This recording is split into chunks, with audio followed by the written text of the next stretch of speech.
Today I'm out in Austin, Texas, taking a look at the all-new Toyota Crown. The Crown has actually been sold in the United States before, but it has been a very, very long time. We're talking decades, all the way back to the origin story for Toyota in North America. But this is replacing effectively the Avalon in the lineup, and it's going to be their full-size premium hybrid-only sedan. Be sure and let me know what you think about the design of the new Crown down there in the comment section below. We have some very distinctive 4-module LED headlights. I'm not entirely clear whether this is the standard headlight or there's going to be a slightly different one in the base model, but all the photos I've seen have this quad module setup. Now don't worry, you can get your Crown without the two-tone paint job that this particular model is wearing. I have to admit the two-tone paint job definitely is an acquired taste, and it looks better in person than it does in some photos, especially if you get a darker body color where the black blends in a little bit more, but it is kind of shocking on this red on black model, but it really highlights the different sections of the bumper. The black two-tone section continues all the way up across the hood, over the top and all the way down the back, which we're going to take a look at in a bit. Now this is the very top end one, so this has the more powerful hybrid system. All models are going to be hybrid, so there's less cooling required. So this entire section here is just blanked out with a geometric pattern. All the cooling is going on right here in these really slim ducts up top and these really slim ducts below. The rumor mill was initially saying that the Crown would be a crossover rather than a sedan, but this is in fact a sedan with an actual trunk. You can see that the black section continues, wraps around there, around the headlight there, and then we get the red body color sections as it continues along the side of the vehicle. 225 with tires, even in this top end trim. I am a little surprised by that. For a sporty vehicle, I had expected to find maybe 235s or 245 standard. We then have a very similar design going down here that we find in some Lexus models with this greenhouse that really pinches in towards the rear and then joins the black colored section that wraps again all the way around the vehicle.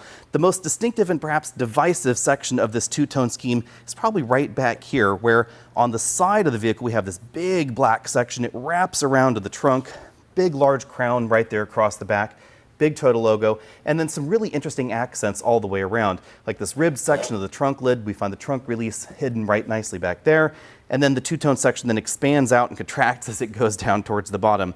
All exhaust tips are hidden in all models, and then because this is the more powerful hybrid, we have Hybrid Max on the back. With this being the 16th generation of the Crown and this being a Max model, I kind of wonder, when is the 16 Pro Max going to come, a la iPhone?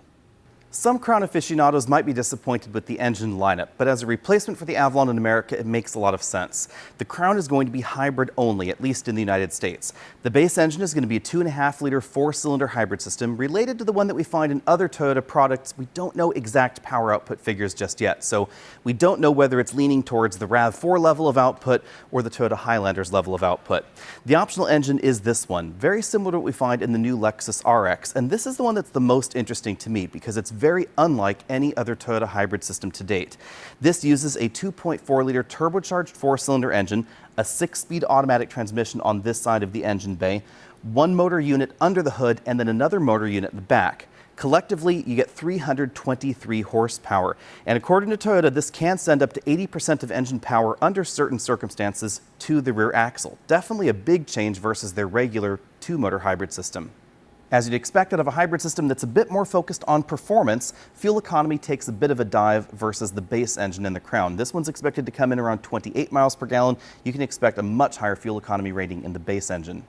As often happens with first looks like this, I don't have a lot of specifications for the new Crown. I can't tell you how long it is, what its wheelbase is, how much legroom it has, headroom, or even cargo capacity, but I can say it looks like it has a pretty accommodating trunk. This trunk opening is really more of a luggage slot, I guess you'd say, than a traditional trunk, and that means that it's probably going to be easier to put some larger and bulkier cargo right back here in the rear. I know some folks are going to be a little bit disappointed about this not being a hatch. There was some initial speculation that because of the way the lines were drawn on this, that it would be a liftback or a sportback, whatever you want to call it. That could have been a bit more practical, but likely this kept production costs a little bit lower than making a specialized hatchback platform, because this is related to other TNGA-K vehicles. Under the load floor, we do have a spare tire, but rather unfortunately, the battery died in this particular model. It has been here hanging out all day long as journalists have been filing in and out, and the battery just finally gave up.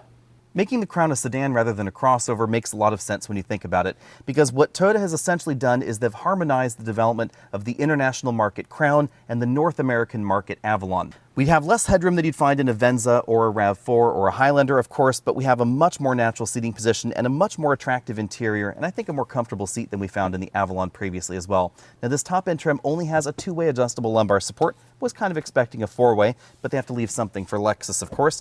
We have a manual tilt telescopic steering column with a large range of motion, and it appears that the passenger seat is pretty comfortable as well. It's worth noting that the passenger seat does not have the same range of motion as the driver's seat. It is missing the two-way lumbar. Now let's hop into the back. We get a pretty high roof line, and that's part of why some folks thought this was initially going to be a sport back or a lift back design. Headroom is pretty generous. I have about an inch of headroom left, so if you're looking for an alternative to a hybrid Camry with more rear seat legroom, more rear seat headroom, this is going to be an excellent option. With that front seat adjusted for me, I have about 5 inches left. This is a pretty generous back seat. If I move over to the middle seat position, there's definitely not a lot of headroom going on, and that's because the rear bench is definitely very bucket shaped.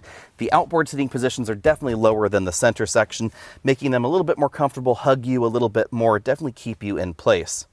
Rear passengers get air vents in the center console, USB charge only ports, and a moderate hump right there in the middle. It's not as tall as you'd find in a rear wheel drive vehicle because of course there's no drive line going back there. This is an electric rear axle. We also get a softly padded armrest in the back with two pretty decently sized cup holders. Now let's go for a quick spin around the interior. You can see this large dual pane moonroof right back there. It extends to just about the rear passenger's laps. One really nice touch, the rear windows open almost completely. There's really only a sliver of glass right over there on the left side. Obviously, there'll be a variety of different interior colors available. This one is a black on black interior, but there's a little bit of accent right there to give this a bit of a dress up. That matches what's going on the dashboard with the bronze accent air vents right over there on that side. You'll notice that the interior is definitely a departure in terms of design from other Toyota products. Lots of soft touch materials going on, although there are still some harder plastics down there at the bottom of the doors to help encourage you to still buy a Lexus if you want something a bit more premium.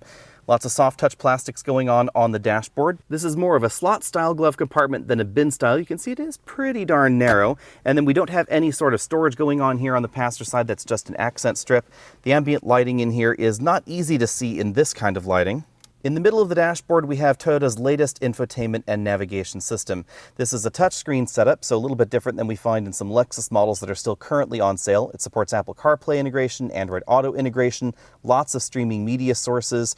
We also have a very flat design to the software, so this menu on the left-hand side always stays in place regardless of what function you're in to help guide you through the system. As with other recent Toyota models, this system is internet connected, and if you don't have an active subscription, things like the navigation software, that's not going to work. Down below, we have dual zone climate control, heated and ventilated switches with some new toggle controls. The piano key design is new for Toyota. Some of these toggle up and down, like the fan and the temperature, and then some just toggle down, like that one right there, and these controls over here. The heated and ventilated seats, those are push buttons. Continuing down the center console, we have a slot-style Qi wireless charger. You can see there are little arms in there that help hold your phone in place. Button for the 360-degree camera system, the automated parking system, USB-C ports right there, two very large cup holders. This one has a divider in it. You can pull out so that we can put larger, squarer drinks in that little compartment. We have a joystick-style shifter like we find in other hybrid vehicles from Toyota. So we pull across to the left side there and then pull down for drive, forward for reverse, and then there's a manual transmission mode down there. Now this is going to be a real manual mode if you get the optional turbocharged hybrid system because it does have 6 gears. There's a drive mode toggle there, some extra buttons for things like the auto brake hold system, and then a softly padded center armrest that opens to reveal a pretty spacious storage area. There's a regular USB-A port in there and a 12-volt power port. Over on the driver's side, we find the driver monitoring system with those two little eyes sort of looking at you. Don't worry, you can't see those. Only the camera can because they are IR. And then keep in mind that this vehicle has had a battery that's been charged and discharged, etc. So all the warning lights on there are because of that right now. This is a full LCD instrument cluster. The theme of the display changes, and we have some really elegant animations depending on the drive mode that you're in. You can see them switch around there, colors, things like that change.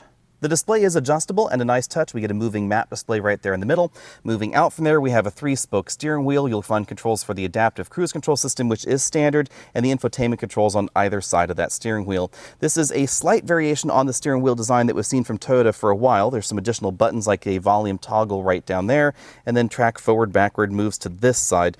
The joystick style control on the left-hand side of the wheel mainly relates to that LCD instrument cluster. As I said at the beginning of the video, there's a lot that we still don't know about the Toyota Crown. We don't know exactly how much it's going to cost, and we don't know all the dimensions, so we can tell exactly how it stacks up against the rest of the competition in the United States. But it definitely is a very style-forward vehicle, especially in this very distinctive and polarizing two-color setup. Personally, if I were shopping for a Crown, I would probably get the single color model, especially not in this very daring black and red color scheme. But let me know what you think about that down there in the comments section below. If you're interested in one, you should reach out to your local Toyota dealer today, because this is going to be on sale a little bit later in calendar year 2022.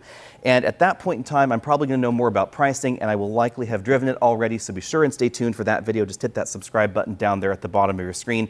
I would expect, although I haven't heard yet, that I will be driving this before the end of the summer. That's probably also when we're going to find out more detailed pricing information. Expect this to be just perhaps a little bit more expensive than the last generation Toyota Avalon because of the standard hybrid system, and I wouldn't be surprised if the most expensive model was more expensive than that Avalon as well, because you're going to get significantly more power, better fuel economy, and of course that all-wheel drive system in this top-end turbocharged model. This is by far the one I am most excited to drive, because it is a very different kind of hybrid concept than we've ever seen from Toyota before. So be sure and stay tuned, hit that subscribe button down there, find me on all the social media channels, because again, that video is coming up really soon. I'll see all of you next week.